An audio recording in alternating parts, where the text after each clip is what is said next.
ചെറിയൊരു മഴയൊക്കെ കൊണ്ട് ഒന്നിച്ചങ്ങ് നടന്നാലോ? അപ്പം എല്ലാവരും പറയും നമുക്ക് ഇന്നത്തെ യാത്ര ഒരുമിച്ച് അങ്ങോട്ട് ആക്കാം അല്ലേ? ഈ നടത്തം ഓഫീസിൽ നിന്ന് തിരികെയുള്ള നടത്താണ്.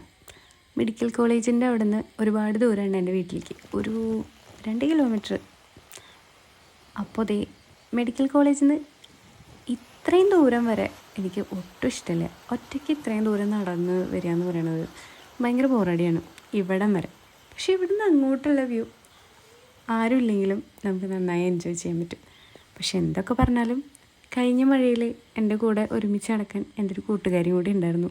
ആളെ ഞാൻ വല്ലാണ്ട് മിസ് ചെയ്യുന്നുണ്ട്. കാരണം അത് വേറൊരു ഫീലിംഗാണ്. അന്ന് സംസാരിക്കുമ്പോൾ ഞങ്ങളുടെ പ്രധാന ടോപ്പിക്ക് അവളുടെ കല്യാണക്കാരായിരുന്നു. ഈ കൊടയ്ക്കപ്പുറം കാണുന്ന ആ സ്പോട്ടാണ് എൻ്റെ ഫേവറേറ്റ്. ഈ കാണുന്ന സ്പോട്ട് ഇത്തിരി വെളിച്ചുള്ളപ്പോൾ കാണാൻ നല്ല ഭംഗിയാണ്. വൈകിട്ടാകുമ്പോൾ ഒരു ഭാർഗവി എന്നില്ല സെറ്റപ്പും. പക്ഷെ അതിനൊരു ഭംഗിയുണ്ട് കേട്ടോ. കുറച്ച് സാഹിത്യം കൂട്ടിക്കുഴച്ച് പറയുകയാണെങ്കിൽ ഈ സ്വർഗത്തിലേക്കുള്ള കവാടം എന്നൊക്കെ പറയണ പോലെയാണ് ഈ വഴി. ഇവിടെ നിന്ന് അങ്ങോട്ട് ഒരു രക്ഷയില്ലാത്ത വിഷ്വൽ ബ്യൂട്ടിയാണ്. മഴയുള്ള ദിവസങ്ങളും മഴയില്ലാത്ത ദിവസങ്ങളും ഒരുപോലെ ഭംഗിയാണ് കേട്ടോ ഇവിടെ. പതിയെ ഒരു ചാറ്റൽ മഴയൊക്കെ കൊണ്ട് ഇതുകൂടെ ബൈക്കൊക്കെ ഓടിച്ച് പോകാൻ ഒരു പ്രത്യേക രസമാണ്. അതുകൊണ്ട് തന്നെ കുറേ പേര് ഈവനിങ്ങിൽ ഇവിടെ വന്നിരിക്കാറുണ്ട് കേട്ടോ. അങ്ങനെ നമ്മൾ കുറേ ദൂരം നടന്ന് ഇവിടെ എത്തി. പിന്നെ ഞാനൊരു കാര്യം പറയാം, ഒറ്റയ്ക്കാണെങ്കിൽ നമ്മൾ ചുറ്റുമുള്ള കുറേ കുഞ്ഞു കുഞ്ഞു കാര്യങ്ങൾ നന്നായി ശ്രദ്ധിക്കും. ആ ഒബ്സർവേഷനിലാണ് ഇതിനൊക്കെ ഇത്രയും ഭംഗിയുണ്ടോ എന്ന് നമ്മൾ മനസ്സിലാക്കുക. പക്ഷെ കൂടെ ഒരാളുണ്ട് ചെങ്കിൽ പിന്നെ അങ്ങോട്ട് ഫുൾ വർത്താനമായിരിക്കും. ഇതൊന്നും ശ്രദ്ധിക്കാൻ നമുക്ക് നേരം ഉണ്ടാവില്ല. പക്ഷെ ആ വർത്താനത്തിനൊരു സുഖമുണ്ട് കേട്ടോ. ആസ്വാദനം വല്ലാണ്ടങ്ങ് കൂടിയതുകൊണ്ടാണ് തോന്നുന്നുണ്ട് മഴ തോർന്നതൊന്നും ഞാൻ അറിഞ്ഞിട്ടില്ല. കോടയും ചൂടി നടപ്പാണ്. മേഘങ്ങളൊക്കെ ഓടി പോകുന്നത് കണ്ടോ?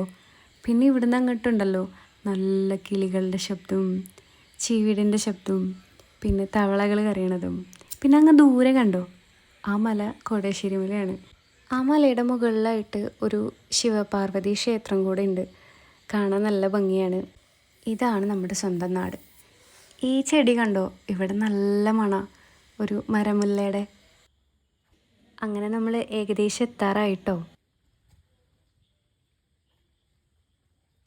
ഇതാണ് എൻ്റെ വീട്ടിലേക്കുള്ള വഴി. നിറയെ പൂക്കളൊക്കെ ആയിട്ട് നല്ല ഭംഗിയുള്ളൊരു വഴിയാണ്. അപ്പോൾ കൂടി വീഡിയോ വരെ എത്തിയ എല്ലാവർക്കും ഒരുപാട് നന്ദി. ഇനി അടുത്ത വീഡിയോയിൽ കാണാം. Good night.